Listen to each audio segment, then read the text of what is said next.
अनंत वर्णाद दंसण सहाबम भोक्षामि नियमसारम केवली सुत केवली भणिदम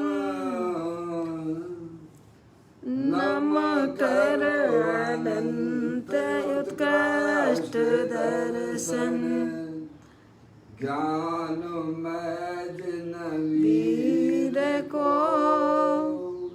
कहो नियम सार सुकेवली सुत केवली पर कथित को।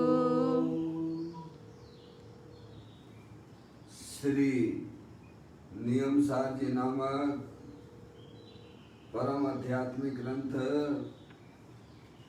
स्वाध्याय हेतु में विराजमान है। आज से 2000 वर्ष पहले इस महान पवित्र ग्रंथ की रचना आचार्य श्री कुंद देव द्वारा इसी पवित्र भूमि पर की गई। कोविड-19 को रोकने के लिए इसके टीकाकार पदम परमलधारी देव मुनिराज हैं।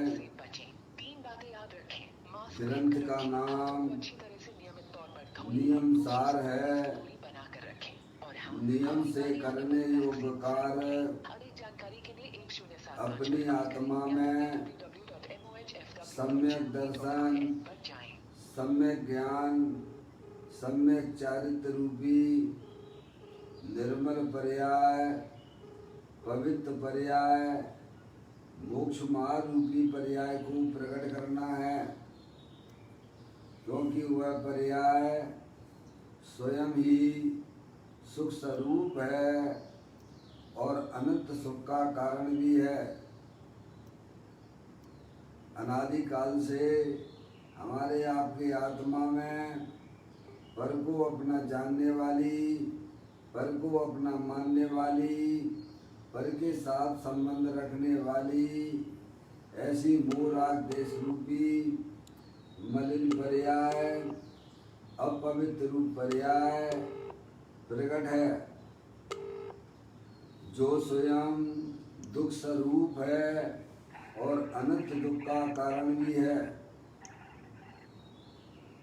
ऐसी मोराग देश रूपी मलिन पर्याय का अपनी आत्मा में से उस पर्याय का अभाव करना है और सम्यक दर्शन ज्ञान चारित्र वाली निर्मल पर्याय, पवित्र पर्याय, मोक्ष मार्ग रूपी पर्याय को प्रकट करना है।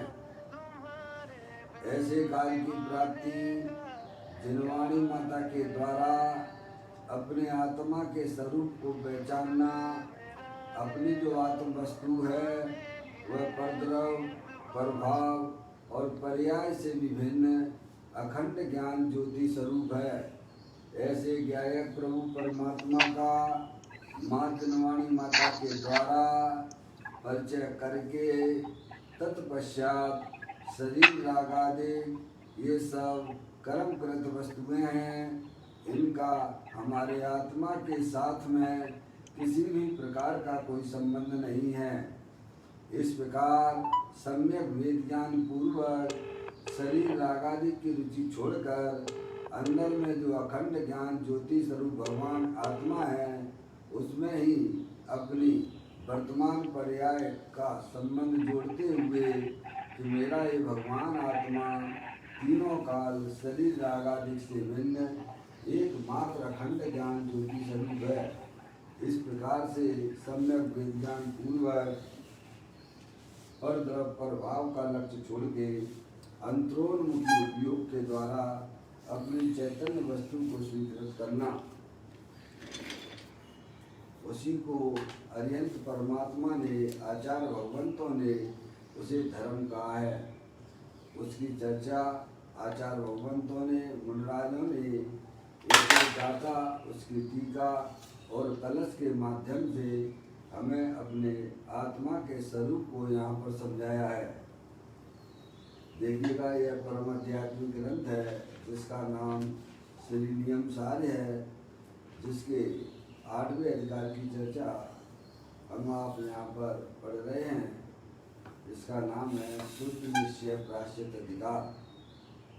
113वें नंबर की गाथा चल रही है। उसका पाठ करते हुए आचार्य भगवंतों ने, मुनिराजों ने जो गाथा टीका में लिखा है उसका भाव ग्रहण करना हमें चाहिए।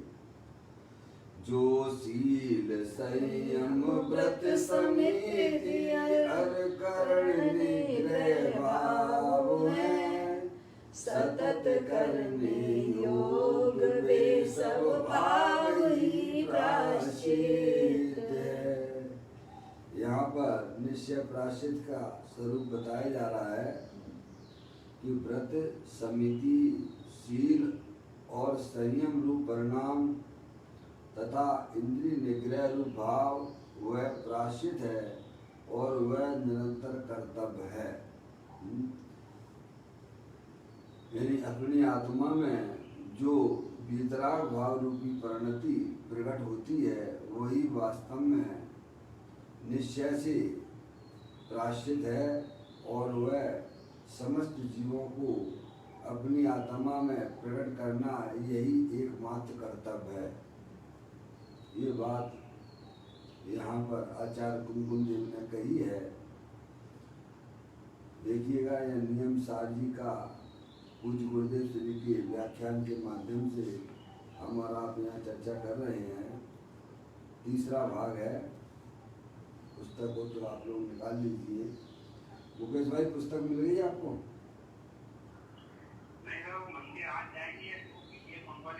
हाँ, ठीक है, देख लीजिए, शायद मिल जाए आपको। जी जी, पेज नंबर 959 नंबर का है। अपन ने अभी तक जो है पंच महाव्रत और पंच समिति की चर्चा पढ़ी। आगे की चर्चा पढ़ता हूँ। शुभ राग आश्रव है, अपराध है। इसके अभाव रूप जो वीतराग भाव है वह प्रायश्चित है। क्या कहा? हमारी आत्मा में जो पर जीवों के प्रति दया का परिणाम, भगवान के प्रति पूजा का परिणाम, दया दान पूजा भक्ति आदि व्रत आदि के जो परिणाम जो होते हैं वह शुभराग है और वह आश्रव तत्व है, वो दुख रूप है और वह संसार का कारण है।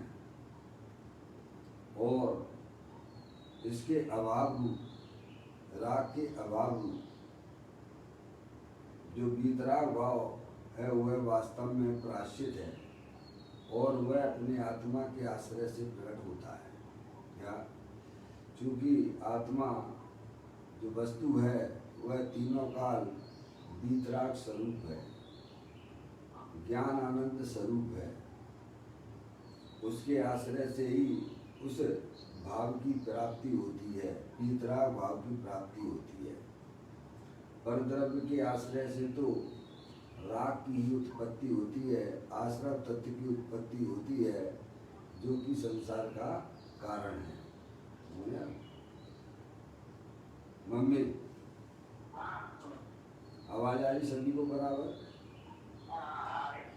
तो कहते हैं शुभ राग आश्रव है, वह अपराध है। हमारी आत्मा की पर्याय में जो भी अशुभ भाव अथवा शुभ भाव, अशुभ भाव की तो बात क्या करना, अशुभ भाव तो अपराध है ही, पाप रूप परिणाम वह तो आत्मा के लिए अपराध रूप है ही। सारी दुनिया पाप के परिणाम को अपराध समझती है, मानती है। लेकिन शुभ राग वह भी वास्तव में अपराध है, वह बैरमुखी दशा है, वह आत्मा से विमुख पर्याय है।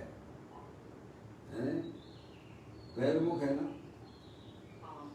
उसमें आत्मा का आश्रय नहीं है, पर का आश्रय है। समझे आप? भले ही वह शुभ भाव भी क्यों ना हो, ये बात हमें समझना ही पड़ेगी। क्योंकि इसको समझे बिना हमारी आत्मा में कभी भी सुख शांति रूपी पर्याय की उत्पत्ति नहीं हो सकती है। तो कहते हैं शुभ राग अपराध है, आश्रव है, इसके अभाव रूप जो वीतराग भाव है वह प्रायश्चित है।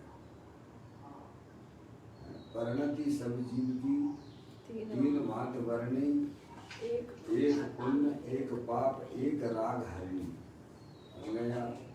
पुण्य पाप के परिणाम ये सब अपराध हैं, आश्रव तत्व है, वैरमुखी तत्व है।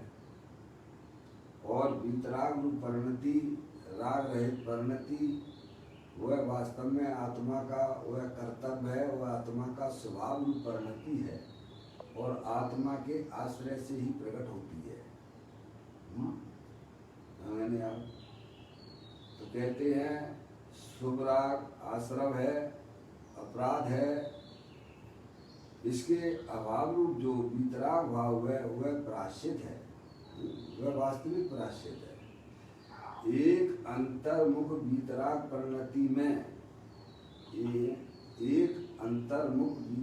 परिणति में व्रत आदि के समस्त भेद आ जाते हैं। जो आपको यहाँ पर पंच महाव्रत, पंच समिति है, समझ गया, और समिति शील संयम आदि जो परिणाम हैं, इंद्रिय निग्रह आदि जो बात यहाँ बताई गई है, वो सब जो है किसमें आ जाते हैं? वीतराग परिणति में आ जाते हैं। जैसे आपके 10 धर्मों की जब चर्चा चलती है 10 लक्षण पर्व में, है ना, तो वे 10 धर्म जो है ना, वे सब एक वीतराग परिणति में आ जाते हैं। 10 धर्म जो है ना, वे सब क्या है? वीतराग रूप है, वीतराग परिणति रूप है।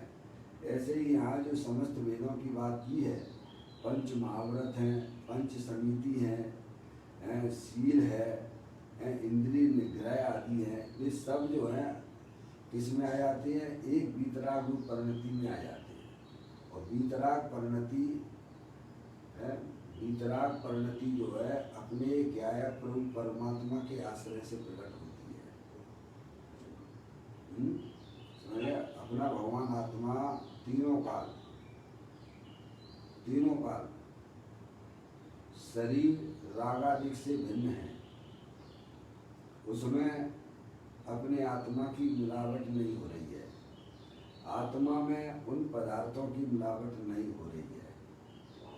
मैंने भिन्न पड़ा हुआ है अपनी चैतन्य वस्तु, उसका आश्रय लेने पर ही पर्याय में वीतराग दशा की प्राप्ति होती है। उसे ही भगवान ने धर्म कहा है। तो कहते एक अंतर्मुख वीतराग परिणति में व्रत आदि के समस्त भेद आ जाते हैं। उस विशुद्ध परिणति का नाम ही शुद्ध प्रायश्चित है। क्या? उस विशुद्ध परिणति का नाम ही शुद्ध प्रायश्चित है। जब तक हमारी पर्याय हमारे गायक प्रभु परमात्मा के आश्रय से खड़ी नहीं होगी, तब तक हमारे जन्म मरण का अभाव नहीं आ सकता है। बिल्कुल नहीं आएगा। चाहे कितना भी आप धर्म के नाम पर जो भी आप समझते हो करते हो, वो सब संसार का कारण है। यह कार्य हमें अपनी आत्मा में करना ही पड़ेगा, इसीलिए कहता हूँ, क्योंकि आप आत्मा हो और आत्मा ही रहोगे। आत्मा ही हो और आत्मा ही रहोगे। इसीलिए अपनी समझदारी का परिचय दोगे तो वर्तमान में ही आपको आत्मिक आनंद की प्राप्ति होगी, और वह आनंद बढ़ता हुआ केवल ज्ञान और सिद्ध पर्याय को प्राप्त कराएगा। समझ नहीं? अब कैसे हमारी आत्मा में वह वीतराग परिणति प्रकट हो सकती है, क्या? उसे आपको जो है समझना पड़ेगा, वस्तु स्वरूप को समझना पड़ेगा, उसे अपनी चिंतन का विषय भी बनाना पड़ेगा, करत करत वह अभ्यास से जन्मत होत सुजान, रस्सी आवत जात से सिर पर पड़े निशान। समझ गए नहीं आप? पूरा वजन हमारा अपने आत्मा के ऊपर होना चाहिए।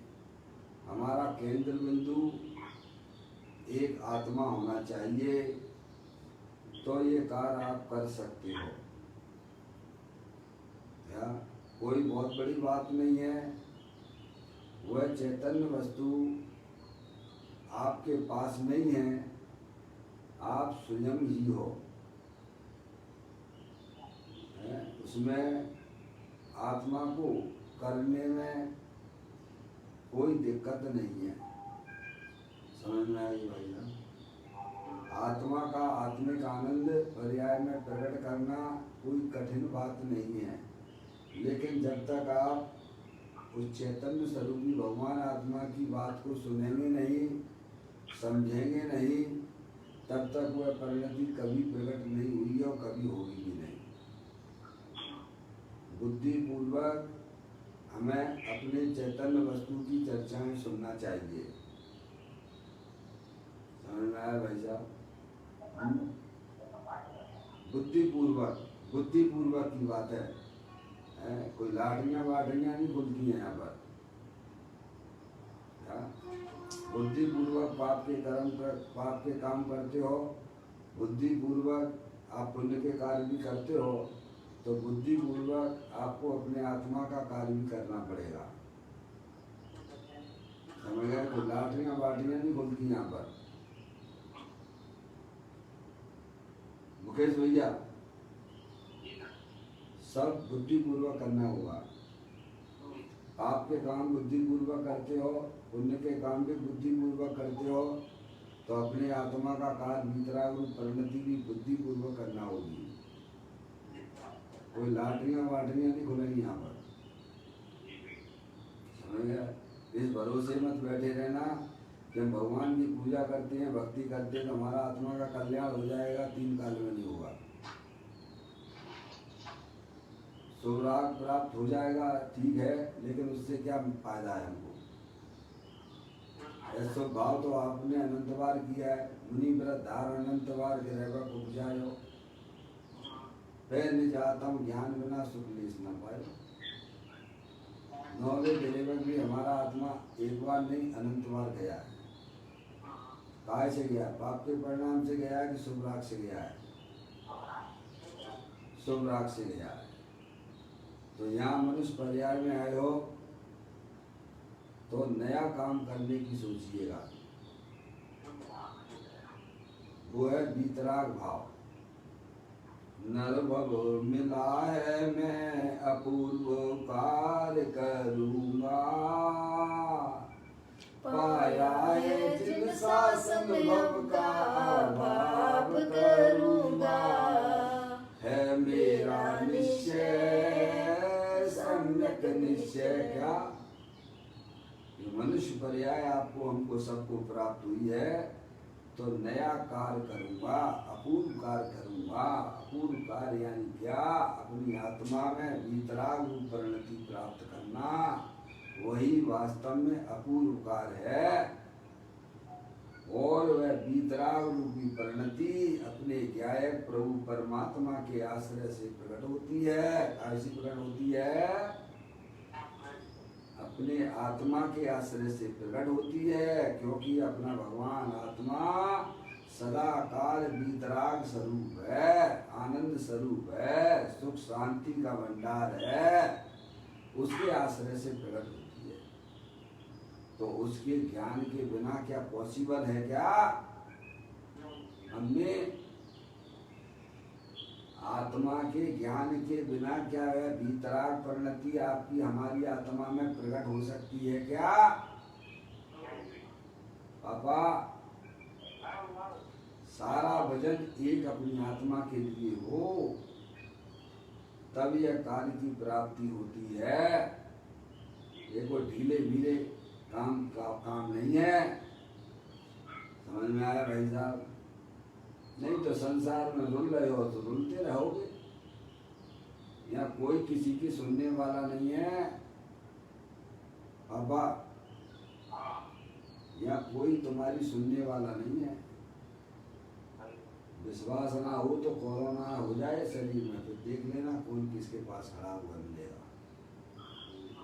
समझ में आया भैया? कहते हैं एक अंतर्मुख वीतरागी परिणति में व्रत आदि के समस्त भेद आ जाते हैं। उस विशुद्ध परिणति का नाम ही शुद्ध प्रायश्चित है। क्या प्रायश्चित अर्थात क्या? प्रायश्चित अर्थात प्रचुर परे निर्विकार चित, यानी स्वभाव के अवलंबन से उत्पन्न विशेष निर्विकारी परिणति का नाम प्रायश्चित है। क्या है? स्वभाव के अवलंबन से। काय के अवलंबन से? ये नहीं कहा कि अरिहंत परमात्मा के अवलंबन से, स्वभाव के अवलंबन से। अपना भगवान आत्मा स्वयं वीतराग स्वरूप है, स्वयं ज्ञानानंद मूर्ति स्वरूप है। उसके अवलंबन से अवलंबन करने वाली कौन? मुकेश भैया, द्रव्य है कि गुण है कि पर्याय है? बोलो मुकेश भैया, अवलंबन कौन लेता है? द्रव्य लेता है कि गुण लेता है कि पर्याय लेती है? पर्याय का अवलंबन नहीं, अवलंबन लेने वाली कौन? जिस भाषा में मैं बोलूं उस भाषा में जवाब देना पड़ेगा भैया। आपने मुकेश भाई ने सही दिया, पर ये बहन जो बोल रही है वो थोड़ा ठीक नहीं लग रहा है क्या? अवलंबन लेने वाली कौन? द्रव्य है कि गुण है कि पर्याय है? आत्मा नहीं, पर्याय। समझ में आया? पर्याय के बिना कोई द्रव्य होता नहीं है, द्रव्य पर्याय के बिना नहीं होता है। अनादि काल से हमारी पर्याय किसका अवलंबन ले रही है? पर द्रव्य का अवलंबन लिए हुए है। शरीर है सो मैं हूँ, किसका अवलंबन लिए है? पर द्रव्य का अवलंबन लिए हुए है। किनके बारे में सोचते रहते हो भाई? जिनसे हमारा कोई संबंध नहीं है, कोई लेना देना नहीं है, उन्हीं के बारे में हमारी सोच डेवलप हो रही है। वह तो संसार का कारण है। समझ में आया भैया? ऐसा बहुत सुंदर मार्ग है भाई साहब। द्रव्य गुण पर्याय के स्वरूप को जाने बिना आत्मा का कल्याण नहीं हो सकता भैया। तो कहते हैं स्वभाव के अवलंबन से उत्पन्न क्या हुआ? उत्पन्न विशेष निर्विकारी परिणति का नाम प्रायश्चित है। विशेष निर्विकारी अपना भगवान आत्मा तीनों काल विकार से रहित है, निर्विकार स्वरूप है। अरे पर्याय में निर्विकारी अवस्था कैसे आएगी? अगर स्वभाव ही निर्विकारी ना हो तो पर्याय में भी निर्विकारी दशा यानी विकार रहित अवस्था प्रकट नहीं हो सकती है। अगर पानी स्वभाव से शीतल ना हो तो गर्म पानी भी शीतलता को प्राप्त नहीं हो सकता है। हमारी माता बहनों को विश्वास रहता है कि पानी तो शीतल है, तभी तो वह पीने का पानी गर्म करती है ना। तो जो गर्म पानी हुआ है उसमें भाई साहब कौन निमित्त है? और आपने अग्नि को बंद कर दिया, फिर पानी की दौड़ किधर होगी? कि गर्म की तरफ होगी कि ठंडे की तरफ होगी? है भाई साहब। अनादि काल से हमारी पर्याय पर द्रव्य प्रभावों को अपना माने बैठी हुई है, इसीलिए इसकी पर्याय में विकार रूप अवस्था चल रही है। वही पर्याय जब समझदार हो जाती है कि मुझे किसी भी परद्रव्य से कोई लेना देना नहीं है, मेरा तो एकमात्र भगवान आत्मा चेतनेश्वर देह देवर में विराजमान है। जब पर्याय अपने स्वभाव का अवलंबन लेती है, आश्रय लेती है, तो पर्याय में निर्विकारी दशा, अतीन्द्रिय आनंद की दशा की प्राप्ति हो जाती है भैया। इसका नाम भगवान धर्म कहते हैं।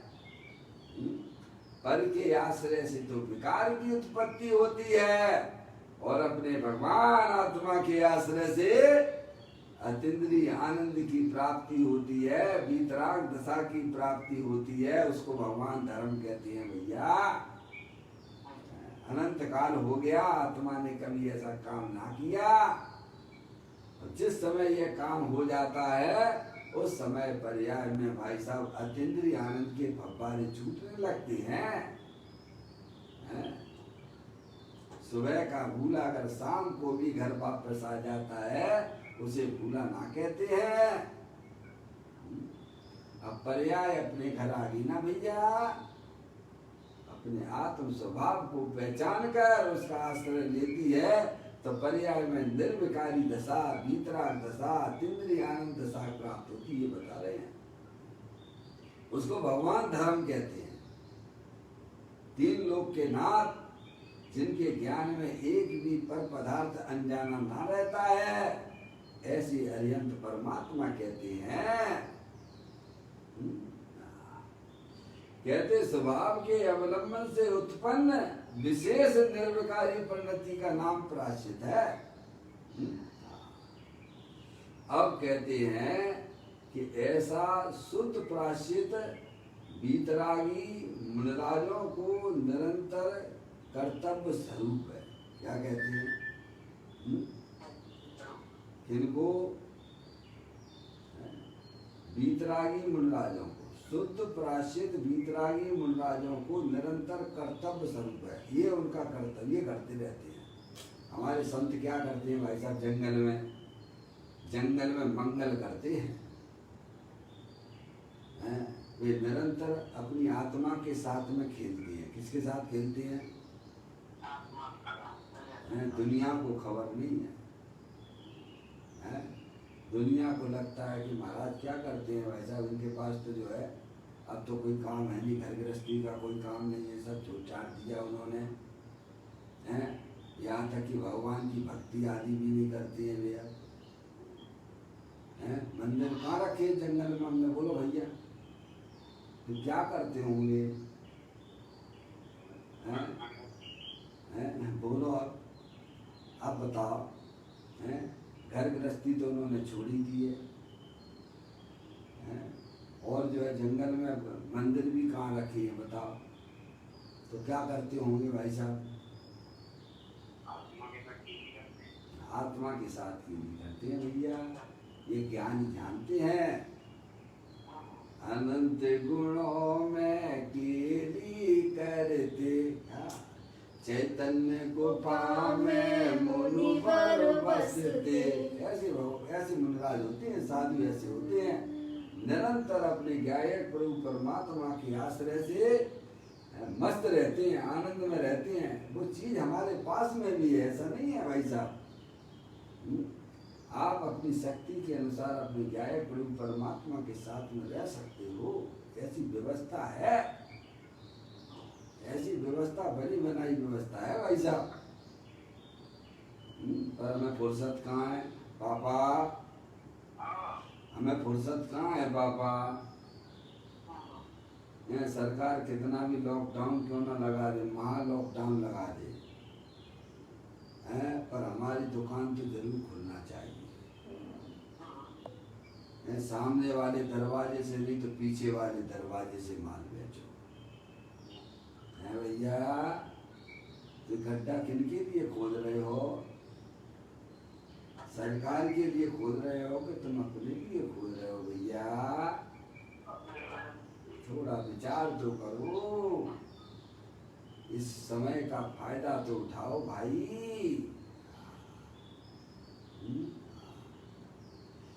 कहते हैं कि शुद्ध प्राश्चित वीतरागी मुनराजों को निरंतर कर्तव्य स्वरूप है। ये कर्तव्य है हमारा।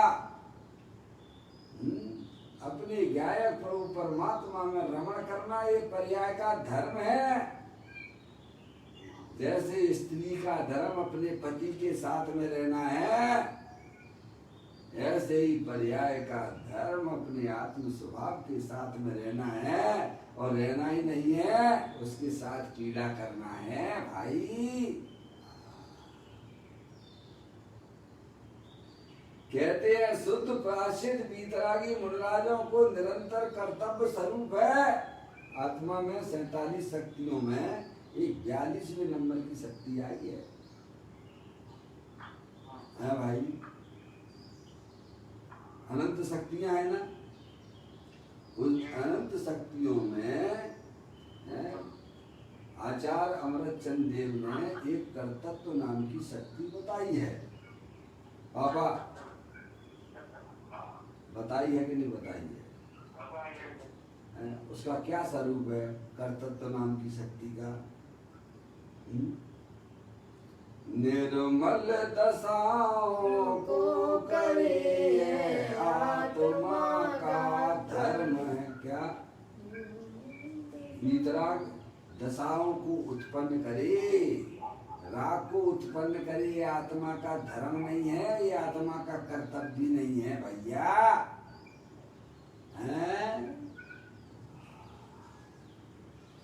आत्मा का धर्म क्या है? मेरा क्या कर्तव्य है? अरे मुझे तो यही लगता है कि भाई साहब अपनी बच्ची की शादी कर दें। मुकेश भैया, अपना कर्तव्य क्या है? बच्चों की शादी कर दें, भाई साहब फिर धर्म करेंगे। कोरोना के काल में ऐसी बहकी बहकी बातें ना करना है भैया। कोरोना के काल में ऐसी बहकी बहकी बातें ना करना। ये तुम्हारा कर्तव्य नहीं है। राग की उत्पत्ति करना ये आत्मा का कर्तव्य नहीं है। आत्मा का कर्तव्य तो निर्मल दशाओं को करे, ये आत्मा का धर्म है, ये आत्मा का कर्तव्य है। ऐसा आचार्य अमृतचंद देवालिक ने कहा है। और वह अपने गायक प्रभु परमात्मा के आश्रय से होता भैया।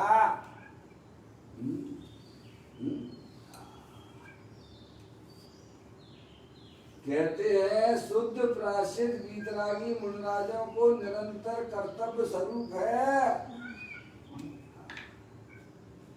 अंतर समाधि से युक्त, अंतर समाधि से युक्त 6वें 7वें गुणस्थान में झूलते हुए, क्या करते हुए? ऐसी उनकी परिणति होती है मुनराजों की। हैं भाई साहब, मस्त रहते हैं, निरंतर निरंतर निरंतर निरंतर ऐसा झूला झूलते हैं 6वें 7वें गुणस्थान में। कहते हैं अंतर समाधि से युक्त 6वें 7वें गुणस्थान में झूलते हुए,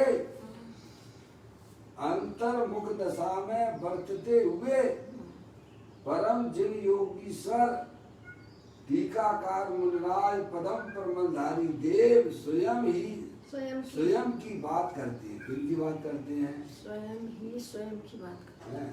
वे कहते हैं हम तो निरंतर अपनी आत्मा के साथ मस्ती कर रहे हैं, आनंद में रह रहे हैं भाई साहब। और तुम्हें अगर मस्ती करना हो, आनंद लेना हो तो अपने आत्मा के साथ खेलना चालू कर दीजिए। हम तो पंचेंद्रिय के विषयों के साथ खेलने लगे हैं। किन के साथ खेल रहे हो? हैं भाई साहब, अपने बच्चों के साथ तो खेले, बच्चों के साथ भी खेलने का हमारा मन बनता है। कितनी समझदारी का परिचय दे रहे हो भैया। हैं, कभी विचार आता है हमारा मनुष्य पर्याय का समय, एक एक समय हमारा कहाँ जा रहा है भैया। पंचेंद्रिय के विषयों के साथ नहीं हम खेल रहे भाई। उससे क्या मिलता है पापा? सुख मिलता है कि दुख मिलता है? अरे अपनी आत्मा कटती है, महा दुख मिलता है भैया। ये ज्ञानी समझते हैं। पर द्रव्यों के साथ खेलना बहुत खतरनाक खेल है। 4 गति 84 लाख योनियों में परिभ्रमण करना है। वर्तमान में आत्मा दुख रूप परिणमन करती है। अपनी आत्मा को पहचानो, अपनी आत्मा के साथ खेलो। ये आत्मा का धर्म है और यही पर्याय का धर्म है। परम जिन योगीश्वर टीकाकार मुनिराज पदम प्रमलधारी देव स्वयं ही स्वयं की बात करते हैं। जो पाप रूपी अडवी को जलाने के लिए अग्नि समान है। कैसे है मुनिराज? पाप रूपी अग्नि को जलाने के लिए, पाप रूपी अग्नि क्या है? अपनी आत्मा में जो पुण्य पाप के परिणाम, केवल पाप के परिणाम ही नहीं, पुण्य का परिणाम भी पाप है। वह आत्मघाती परिणाम है, वरलक्षी परिणाम है। मुनिराज की पर्याय में भाई साहब पाप का परिणाम तो होता ही नहीं है। क्या कह दिया? क्यों भैया? मुनिराज की पर्याय में क्या भाई साहब ये परिणाम होगा? गृहस्थी संबंधी परिणाम होगा क्या है? ऐसे पाप के परिणाम तो मुनिराज की पर्याय में होते ही नहीं है। तो पाप रूपी अडवी को जलाने के लिए क्यों कह दिया? क्योंकि पुण्य का परिणाम भी पाप परिणाम है। समय उसको वह जलाने के लिए हमेशा तैयार रहते हैं भैया। पाप रूपी अडवी को जलाने के लिए अग्नि समान है। जिन्होंने अपने अंतर में अखंड चैतन्य पिंड को समस्त पने ग्रहण किया है। किसका? क्या किया है? क्या करते हैं? जिन्होंने अपने अंतर में अखंड चैतन्य पिंड को समस्त पने ग्रहण कर लिया है। किसके साथ खेल रहे? अखंड ज्ञान ज्योति जो अंदर में दे देवन में अंदर में जो प्रकाशित हो रही है, उसके साथ में मुनिराज खेलते हैं। अखंड ज्ञान ज्योति के साथ में खेलते हैं भाई। जो पर द्रव प्रभाव और पर्याय से भी भिन्न है, ऐसी एकमात्र अखंड ज्ञान ज्योति स्वरूप। आचार्य अमृतचंद देव ने भी बहुत सुंदर वो बात लिखी है समय सांझी के बाद 18 नंबर 14। खारेपन से भरी हुई जो नमक डली है, ज्ञान भाव से भरा हुआ जो निज आत्म है। अंतर बाहर प्रकट तेजमय सहज अनाकुल, वह अखंड चिन्मय चिदघन हमें प्राप्त हो। क्या प्राप्त हो? वह अखंड ज्ञान ज्योति स्वरूप भगवान आत्मा। प्रभु मुझे इसके अलावा कुछ भी नहीं चाहिए। तो कहते हैं अंतर में अखंड चैतन्य पिंड को समस्त पने ग्रहण किया है। यानी पर्याय में पूरी तरफ से पर तरफ की तरफ से क्या कर दिया? लॉकडाउन कर दिया है। क्या कर दिया है? मुनिराज ने उस पर्याय में पर की तरफ वाला लॉकडाउन हो गया है और अपनी तरफ का जो भगवान आत्मा अखंड ज्ञान ज्योति स्वरूप है उसका व्यापार चालू कर दिया है। किधर खुली पर्याय का मुख? किधर खुला भाई साहब? द्रव्य के सन्मुख खुला हुआ है। पहले अज्ञान दशा में 36 का आंकड़ा बनता था। कितना? 36। हिंदी के लिखना भैया। और ज्ञान होने पर 63 का आंकड़ा हो जाता है। मुकेश भैया, अज्ञान दशा में 36 का आंकड़ा होता था, हिंदी के 36 हैं, और ज्ञान होने पर 63 का आंकड़ा हो जाता है।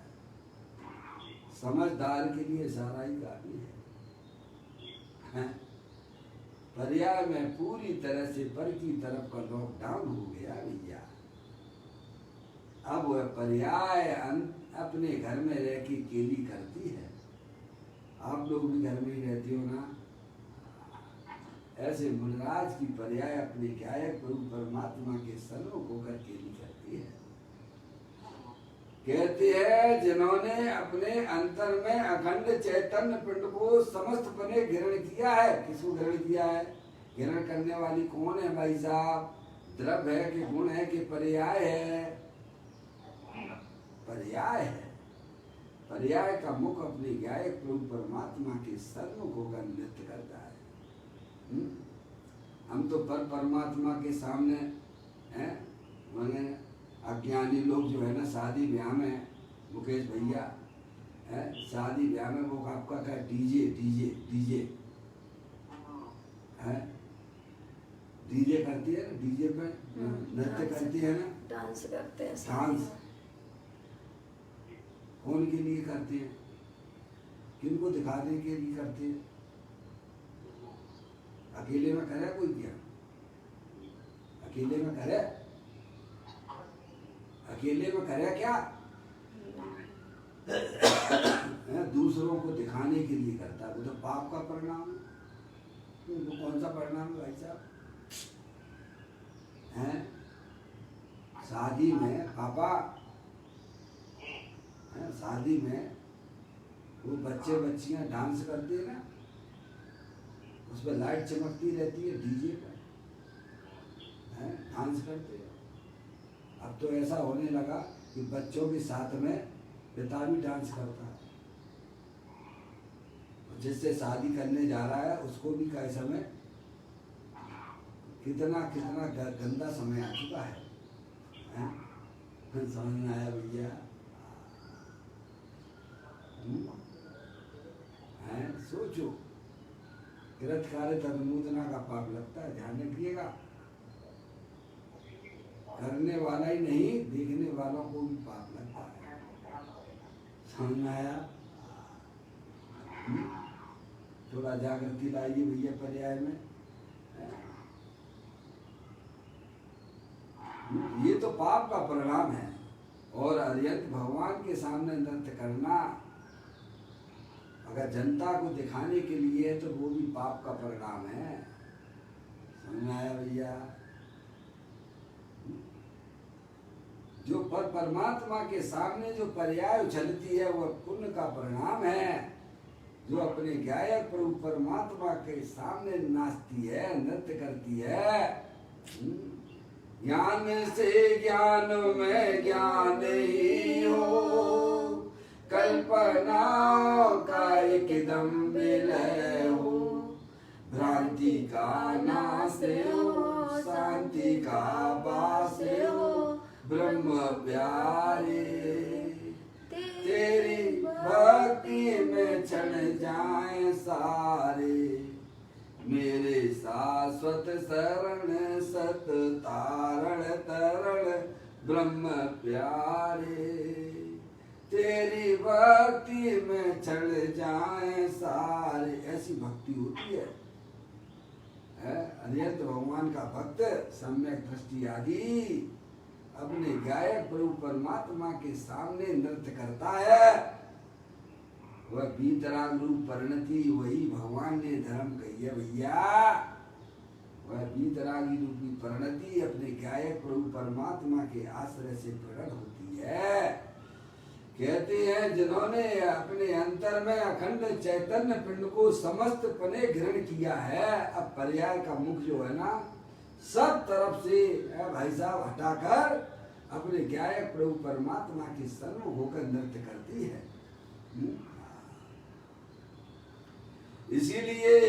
इसीलिए वही जिनका परिग्रह है तथा बाल में मात देह का परिग्रह है, जो सहज वैराग रूपी शिखर की शिखामणि है और जिनके मुख कमल से परमागम रूपी मकरंद झरता है, ऐसे पदम प्रभु को शुद्ध प्राश्य निरंतर कर्तव्य है, ऐसा प्रथम मुनिराज स्वयं कहते हैं। देखो श्री पदम प्रभु मुनिराज के मुख कमल में से परमागम रूपी पुष्प रज झरती है, अतः उनके मुख में से निकली यह टीका भी परमागम है। जिस प्रकार मूल सूत्र परमागम है, उसी प्रकार इनकी यह टीका भी परमागम है। यानी उनके द्वारा जो मुख से जो निकलते हैं शब्द है भाई साहब, वही परमागम हो जाता है। समझिए आप, चंद ते अमृत जरा समझ गए आप। दिन रात आत्मा का चिंतन, मृदु संभाषण में वही कथन, निर्वस्त दिगंबर काया से प्रकट कर रहा प्रकट हो रहा निज अंतर। बस है भाई साहब, है? आत्मा को देख देख कर शास्त्र लिखे जाते हैं, शास्त्र समझ है और वे पढ़े जाती है और वही कहन पाया। मैंने आपको कहा था आत्मा ही देव है, आत्मा ही शास्त्र है, आत्मा ही गुरु है और आत्मा ही चलता फिरता संदेश शिखर है भाई साहब। इसीलिए उनके वचनों में जो निकलता है, जो निरंतर अपनी आत्मा की अस्थि की मस्ती में मस्त रहते हैं, उनके द्वारा जो शब्द निकलते हैं वो वास्तव में परमागमी है। जैसे हरियंत भगवान की दिव्य ध्वनि में आता है ना भैया, ऐसे ही छदमस्त जीव जो अपनी आत्मा की साधना और आराधना में लगा हुआ है, उसके द्वारा जो भी शब्द निकलते हैं वो परमागमी है वे हैं। ऐसी कोई बात है। अहो मुनिराजों की अंतर परिणति में प्रचुर वीतरागता प्रकट हुई है, इसीलिए उनके मुख में से वाणी निकलती है। क्या उनके जो शब्द जो निकलते हैं भाई साहब, जैसे हरियंत्र भगवान की दिव्य ध्वनि में आता, बस वैसे ही की वैसे है, क्योंकि उनकी आत्मा उसकी उनकी पर्याय स्वयं वीतराग रूप हो गई है। पर्ण है, समझ लिया। मुनिराज की अंतर परिणति में प्रचुर वीतरागता प्रकट हुई है। क्या अंतर परिणति, परिणाम के बिना तो जगत में कोई द्रव्य नहीं रहता है ना, है? रहता हो तो बताओ पापा, परिणाम के बिना कोई जगत का पदार्थ देखा है पापा आपने? हैं? हमारी परिणति क्या कर रही है, हमारे परिणाम क्या कर रहे हैं? ज्ञानियों की परिणति तो अंतर्मुख होकर अपने ज्ञाय पर परमात्मा रूप परिणमित कर रही है, और हमारी परिणाम, हमारी परिणति किसी भगवान से पूछना पड़ेगा क्या? वो भगवान से पूछना है क्या? भगवान कहते तुम ही तो एक समझदार हो, दुनिया में अगर कोई समझदार है तो तुम हो, और तुम ही कह रहे कि भाई साहब हमें पता नहीं है, तो क्या जड़ हो क्या? जो जड़ होता है उसे पता नहीं रहता है भाई। तुम तो चेतनेश्वर भगवान आत्मा हो, समझदार हो। हमारी परिणति क्या काम कर रही है, किसके सन्मुख होकर परिणमन करती है? मुनिराजों की अंतर परिणति में प्रचुर वीतरागता प्रकट हुई है, इसीलिए उनके मुख में से वाणी निकलती है। किसका अवलंबन लिए हुए भगवान? मुनिराज की परिणति किसका आश्रय लिए हुए है? अपने गायक प्रभु परमात्मा के आश्रय रूप से परिणमन कर रही है। इसीलिए उनकी दिन रात आत्मा का चिंतन, मृदु संभाषण में वही कथन, वही कथन है। कहते हैं मुनिराज की अंतर परिणति में प्रचुर वीतरागता प्रकट हुई है, इसीलिए उनके मुख में से वाणी निकलती है। क्या भाई साहब? मुकेश भैया, आप जो है अमेरिका की यात्रा करके आओ, तो यहाँ आके आप अपने दोस्तों को क्या सुनाओगे? हैं? अरे क्या सुनाओगे? हैं? सड़क पे चलोगी तो क्या कहोगे कि अमेरिका की सड़कों का क्या कहना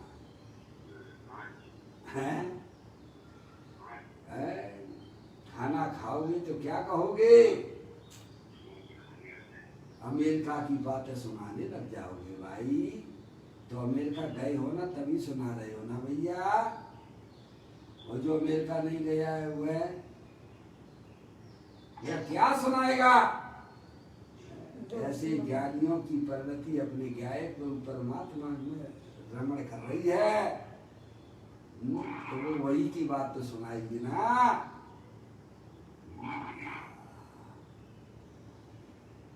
कहते हैं मुनिराज की अंतर परिणति में प्रचुर वीतरागता प्रकट हुई है, इसीलिए उनके मुख में से वाणी निकलती है, वह परमागम है। वह परमागम हो गई भाई। राग द्वेष रहित वीतरागी पुरुष की वाणी परमागम है। निरंतर उनकी पर्याय अपने गायक प्रभु परमात्मा के आश्रय रूप से पनवन कर रही है, तो वही बात सुनाएंगे भाई साहब। आप राग द्वेष की बातें ना सुनाएंगे हैं? जिनके मुख में से परमागम का मकरंद झरता है, ऐसे पदम प्रभु मुनिराज को यह शुद्ध निश्चय प्रायश्चित कर्तव्य है। शुभ विकल्प के समय भी अभी उनकी पर्याय में शुभ विकल्प तो चले ही रहे ना, संतुलन संबंधी तो है ना। भले ही उनकी अनंतानंदी कसाय नहीं है, प्रत्याख्यान संबंधी कसाय नहीं है, प्रत्याख्यान संबंधी नहीं है, पर संतुलन का तो है ना सद्भाव। शुभ विकल्प के समय भी स्वभाव में जो वीतरागी परिणति बरतती है, वो अलग काम कर रही है। अभी है पूर्ण वीतराग दशा नहीं हुई है, स्वभाव भी उनकी पर्याय में विद्यमान होने पर भी परिणति तो किसका रस ले रही है? अपने गायक प्रभु परमात्मा के रस में डूबी हुई है। सो विकल के समय भी स्वभाव में जो वीतराग परिणति बरतती है, वही निश्चय से प्रायश्चित है।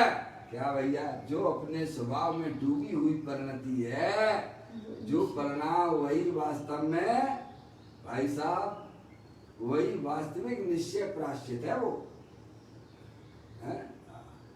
टीकाकार मुनिराज कहते हैं कि परमागम की रचना के समय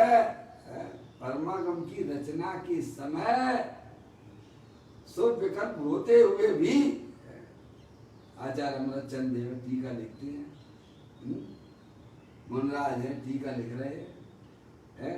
शरीर की क्रिया शरीर में हो रही है, लिखने का विकल्प में है, और अंदर में मस्ती कर रही है पर्याय। सुनिए अपने क्या है प्रभु परमात्मा के साथ में। किसी महिला का पति काफी सालों बाद आए तो क्या करेगी वो महिला? है भाई साहब? समझ में आया भैया?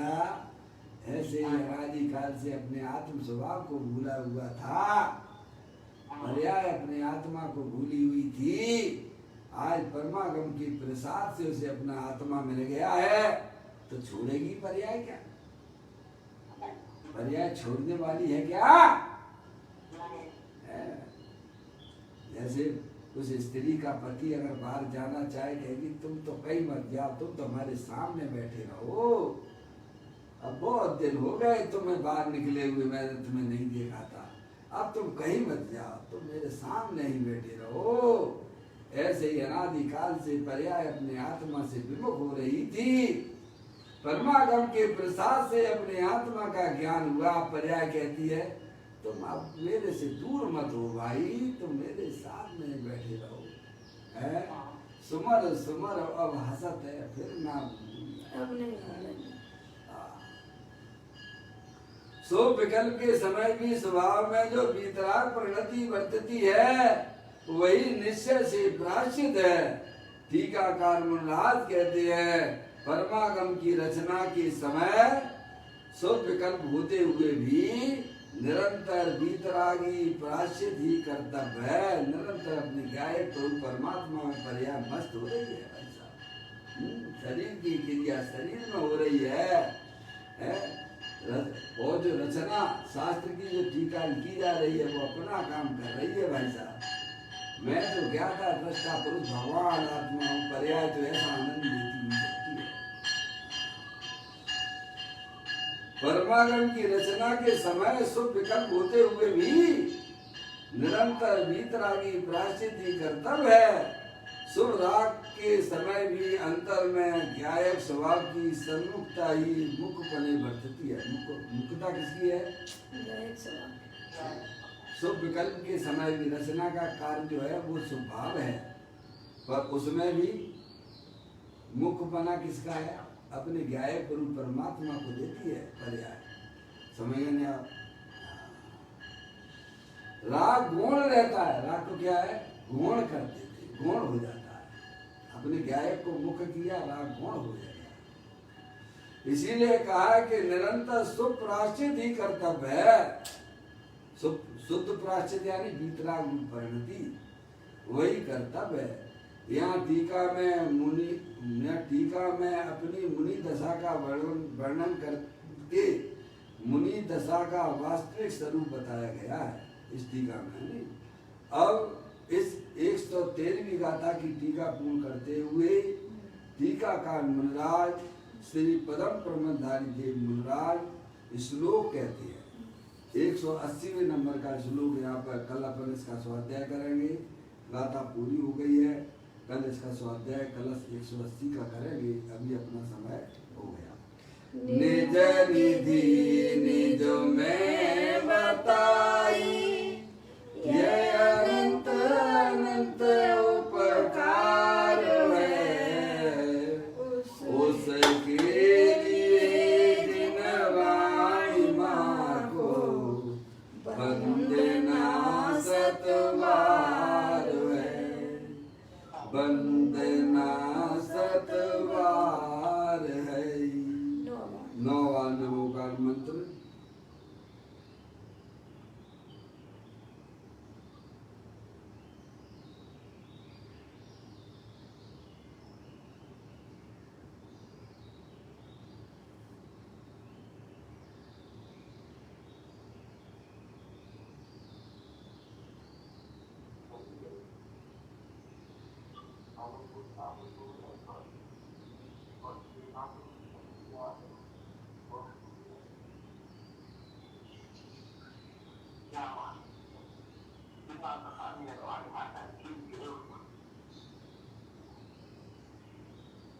गुरुद्वार जनवाणी माता की जय।